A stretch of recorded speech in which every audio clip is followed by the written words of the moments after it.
Gipasalig ni Barangay Kapitan Leo Pigalan sa Barangay Aguada ngadto sa mga nabiktima sa sunog sa nakalabay nga semana nga magpabilin sila sa Barangay Hall hangtod nga sila makakita og pinay-anan. Hinuon ang ilang pagkaon taman lang ni adtong adlawng Domingo ang gisuportaran sa barangay ug gikan ni adtong adlawng Lunes hangtod karong adlawng Biyernes abagahon kini sa syudad.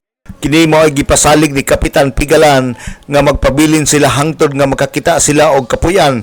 Kinumduman nga nasunog ang usa ka panimalay sa Purok 5 Barangay Aguada niadto nakalabay nga pitsa 4 ning bulan sa Marso 2026. Sa pagkakaron ang siyam ka pamilya nga gipahimutang sa second floor nga bahin sa Barangay Hall sa Aguada, 5 na lang ang dagpabilin niini tungod kay ang upat ka pamilya naghakaplag na og pinay-anan.